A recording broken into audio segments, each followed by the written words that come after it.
Tonight on First at 9, this Tuesday the 13th of August 2024. Deadline. The deadline for placing deposits for candidacy in the 2024 presidential election to conclude at 12 noon tomorrow. 36 candidates have lined up for the election so far. Cost relief. The Cabinet of Ministers approves a 25% salary hike for state workers starting in 2025. Water tariff to be reduced by 10%. Connectivity. Sri Lanka issues the license to Elon Musk's Starlink Lanka Private Limited to provide satellite broadband service in the country. Bandwagon. More opposition and government MPs pledged their support to the incumbent president in the upcoming election. ඔබේ විශ්වාසය දෙනු සෙන්සුරයින් දැන් ළඟමැති ෆාමසියෙන් ලබාගත හැක. From Derana, this is Derana First at 9. Live from Studio 24 in Colombo. Good evening and welcome to Sri Lanka's premier primetime English news bulletin, Derana First at 9. I'm Tarindu Mahendra, joining you live with the latest in Sri Lanka and from around the world. Taking you to tonight's top story, bonds were placed at the Election Commission today on behalf of several presidential candidates, including Maubima Janata Party leader Dilith Jayavira, who will contest the presidential poll under the Sarva Jana Balaya alliance. With today's additions, the total number of candidates who have placed bonds to contest this year's presidential contest now stands at 36. The deadline for placing election deposits is set to expire at 12 noon tomorrow, after which accepting of nominations will take place on the 15th of August.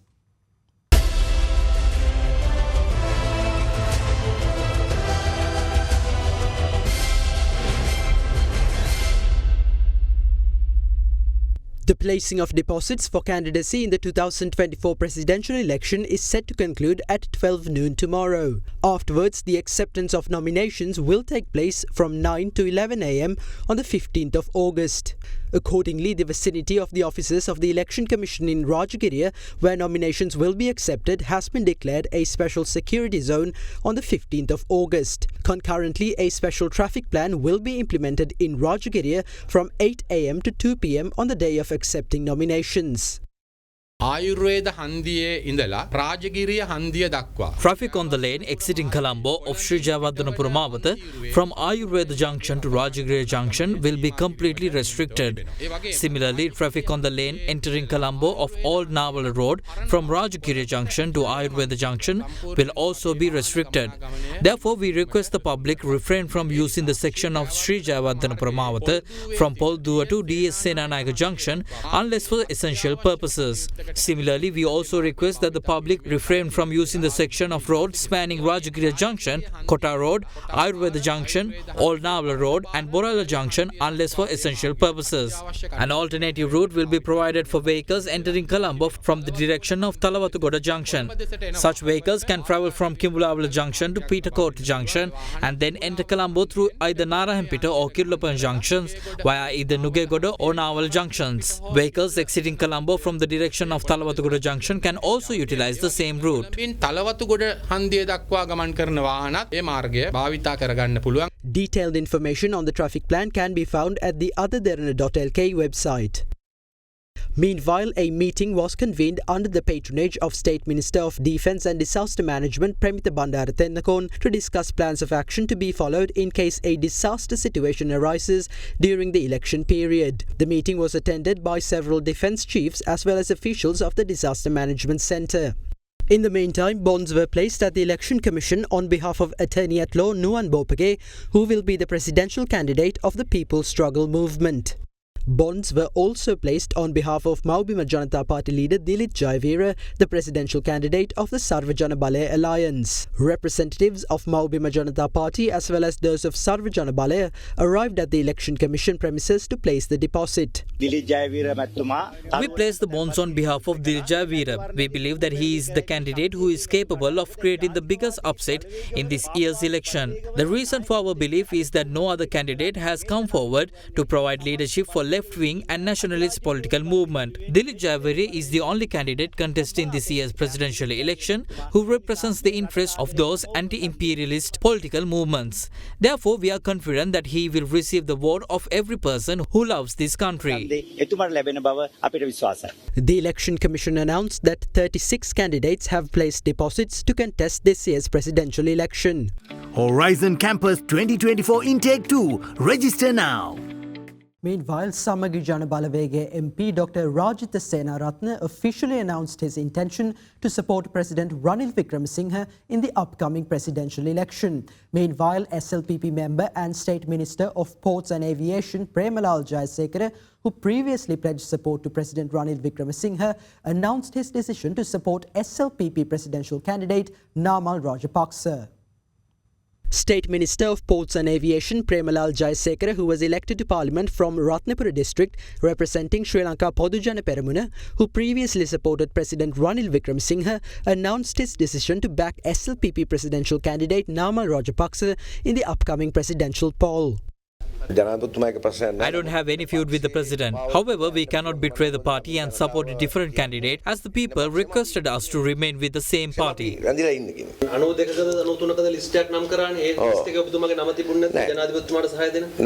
No, my name was not on any list. We were on the president's side because there was uncertain whether SLPP would nominate a separate candidate for election. However, since the party nominated a separate presidential candidate, we will stand together with the party's candidate for the election.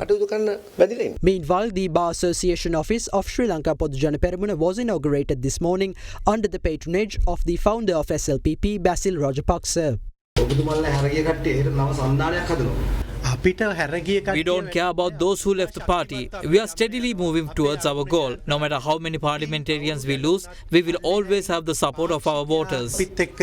Meanwhile, Sri Lanka Podujana Peramuna Puttalam District MP Jagat Priyankara, who was sworn in as an MP to fill the seat left vacant following the death of State Minister Sanath Nishantha, pledged his support to the President in the upcoming presidential election. Similarly, Samagi Jana Balawege Kalutara District MP Dr. Rajitha Senaratne pledged his support for President Ranil Wickremesinghe for this year's presidential poll. If the decisions we make towards our betterment and for the party leads to the country's collapse, I will not be a part of that act. I entered into an agreement with President Ranil Wickremesinghe today after holding a number of discussions during the past. I once again joined the party which I used to be a member of. I will invest my time, effort and money to ensure President Wickremesinghe's victory in the upcoming election, at the end of which the final results on the 21st of September will declare President Ranil Wickremesinghe as the country's head of state once again. Star Dishwasher Dali Tel Indul Pahasuwen Sede. Star Dishwasher Magic Tub එක. Opposition leader Sajith Premadasa stated that an SJB-led government will ease the burden placed upon ordinary Sri Lankans by renegotiating the country's agreement with the International Monetary Fund. The opposition leader made these remarks during the ceremony held to mark the agreement between the Samagi Jana Balawege-led Samagi Jana Sandhane and the Humane People's Alliance, who will support his candidacy in the upcoming presidential election. The Humane People's Alliance signed an agreement with the Samagi Jana Balawege-led Samagi Jana Sandhane today to support opposition leader Sajith Premadasa in the upcoming presidential election. 27 political parties representing the Humane People's Alliance took part in the event. The surprising fact is that the government, including the president, signs global agreements to put a massive burden upon the citizens of the country. A great example would be the domestic debt restructuring process in the agreement with the International Monetary Fund. The pension funds, EPF and ETF of the working citizens were severely affected, while the primary bond holders remain unaffected. Most of this burden was put upon the shoulders of the working people, and the multimillionaires of this country were saved. Samagi Jana Balawege and Samagi Jana Sandhane will definitely enact the changes that are required in this country. However, when we are doing those changes and the sacrifices, the leaders of this country must do the biggest sacrifice. The citizens are the ones who are suffering at the moment. Under our leadership, we will definitely hold discussions with the IMF. They have understood that a government with a mandate should be heard. With this foundation, we will help reduce the massive burden upon the country's citizens. We will take legal actions against the individuals who took this country to bankruptcy.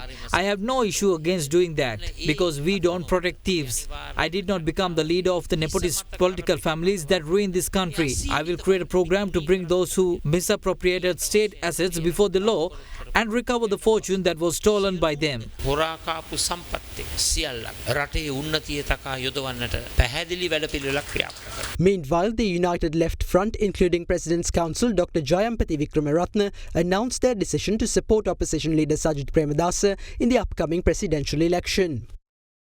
Meanwhile, leader of National People's Power, Anurukumara Dissanayake, stated that his election campaign will commence on the 17th of August with 3 major rallies across 3 districts. Meanwhile, the NPP leader held discussions with the Sri Lanka representative of the Asian Development Bank, Takafumi Cardono, and the Palestinian ambassador to Sri Lanka, Dr. Zuhair Zaid.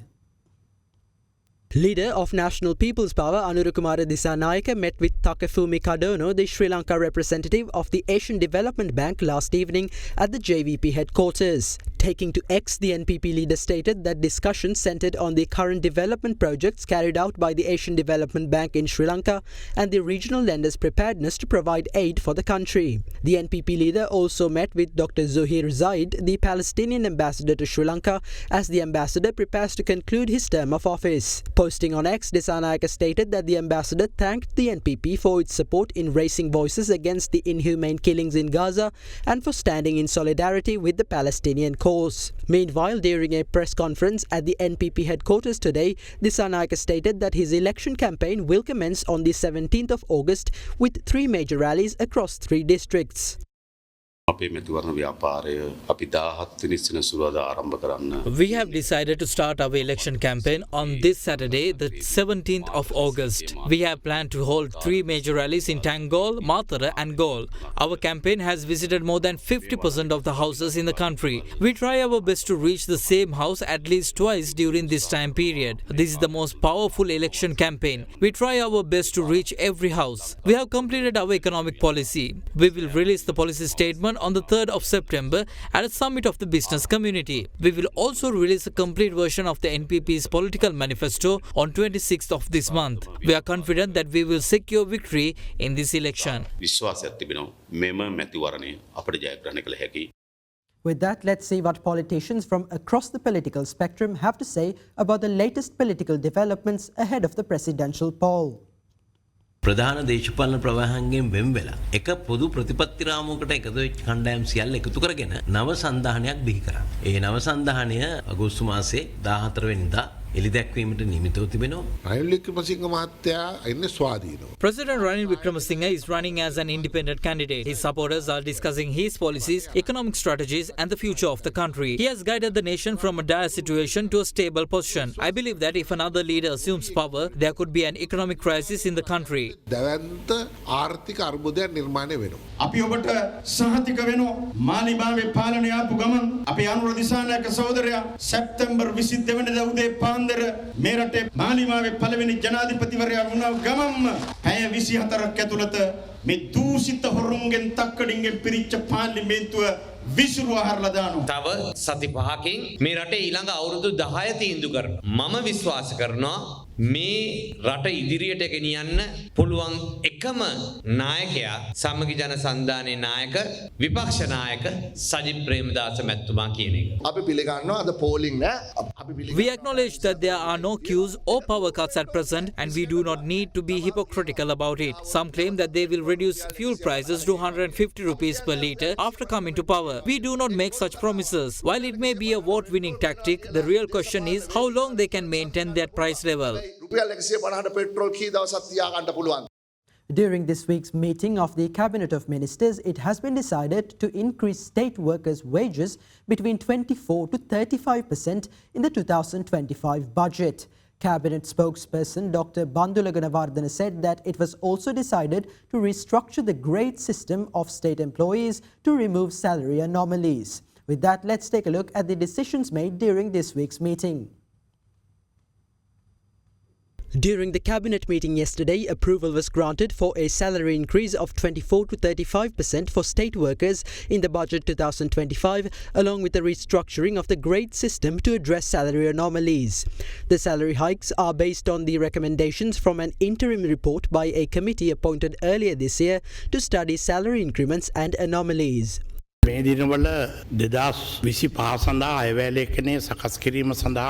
cabinet recently approved the preparation of the budget for 2025.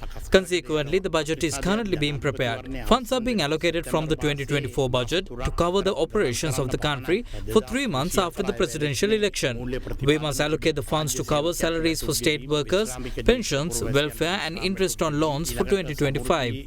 The salary increments has also been included in these calculations. It was communicated to Cabinet that we require 200 billion rupees annually to accommodate the proposed salary increase.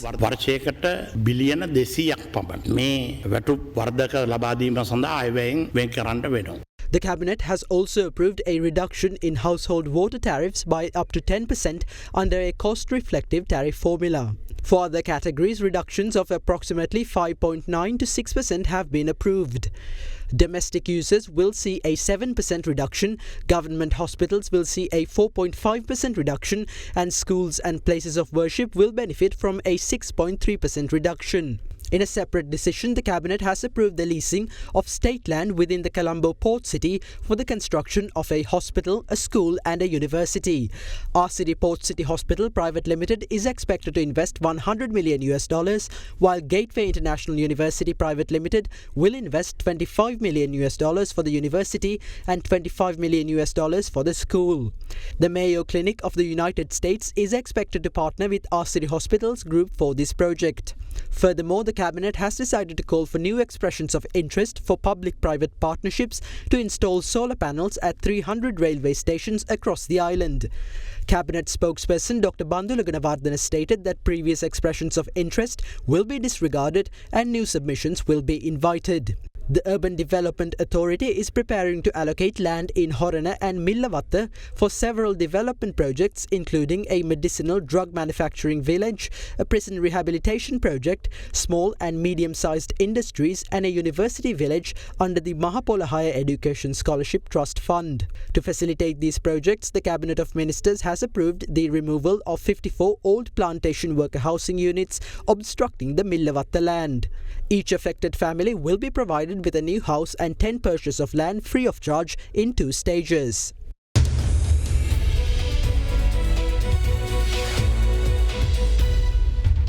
Welcome back. Now, Sri Lanka will be integrated into the Starlink internet service onwards from today, as the Telecommunications Regulatory Commission issued a telecommunications service provider license to the satellite unit of Elon Musk's SpaceX to provide satellite-based internet services in Sri Lanka. This comes into effect after Sri Lanka's parliament passed a new telecommunications bill last month, which amended the law for the first time in 28 years and paved the way for Starlink network to enter the country. The Telecommunications Regulatory Commission of Sri Lanka issued a telecommunications service provider license to Elon Musk's Starlink Lanka Private Limited to provide a satellite broadband service in Sri Lanka. The license authorizes the company to provide satellite broadband services in Sri Lanka from the 12th of August this year, marking a step forward in expanding the country's access to high-speed internet through advanced satellite technology. This comes following a meeting between President Ranil Wickremesinghe and US-based tech billionaire Elon Musk in Indonesia on the sidelines of the president's visit to address the 10th World Water Summit. During the meeting, it was emphasized that Sri Lanka is committed to expediting the application process to connect the country to the global Starlink network. Meanwhile, on the 9th of July, Sri Lanka's parliament passed the Sri Lanka Telecommunications Bill with amendments which amended the law for the first time in 28 years and paved the way for Starlink to enter the country. Under the new telecommunications bill, the country introduced a new license category which allows Starlink service to enter the country's telecommunication space as a licensed service provider. The initiative of integrating Sri Lanka with the global Starlink network is aimed at addressing internet connectivity issues, particularly in areas outside Colombo. Meanwhile, Port City Colombo has entered into a formal partnership with Trace Sri Lanka, taking a further step towards establishing the port city as a pivotal technology hub.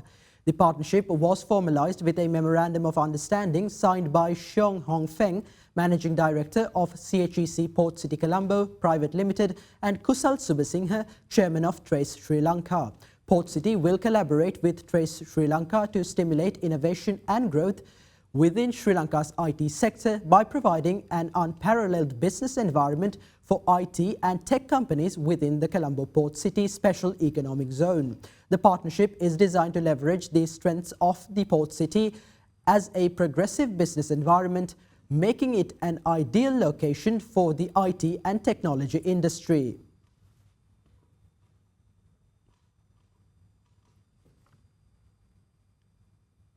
Meanwhile, Garuda Aerospace yesterday announced its entry into the Sri Lankan market, where it will primarily target the agricultural sector to enhance farming practices, besides exploring opportunities in homeland security and industrial applications.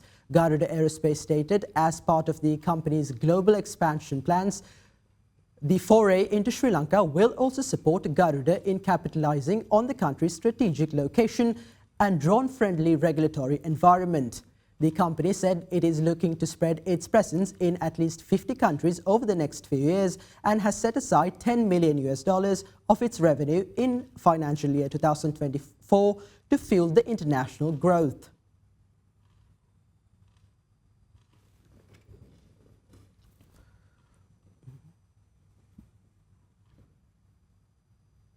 The Colombo Bourse closed in green today as a result of price gains in counters such as LOLC Holdings, Ceylon Tobacco Company and Royal Ceramics, with turnover crossing 648 million rupees. The benchmark all-share index closed 0.31% higher at 11,347.41 points, while the S&P Sri Lanka 20 gained 0.33% to close at 3,244.61 points. Meanwhile, trading volume on the SPI rose to 16.9 million shares from 14.9 in the previous session. The capital goods sector was the top contributor to the market turnover, while the food, beverage and tobacco sector came in second. Mixed interest was observed in Haley's, Chevron Lubricants and LOLC Holdings, whilst retail interest was noted in LOLC Finance, Prime Lands Residencies and Browns Investments. Foreign investors closed as net sellers, offloading stocks worth 133.7 million rupees, while domestic investors were net buyers, purchasing shares worth 537.8 million rupees. And with that, let's take a look at the rupee exchange rate for the day.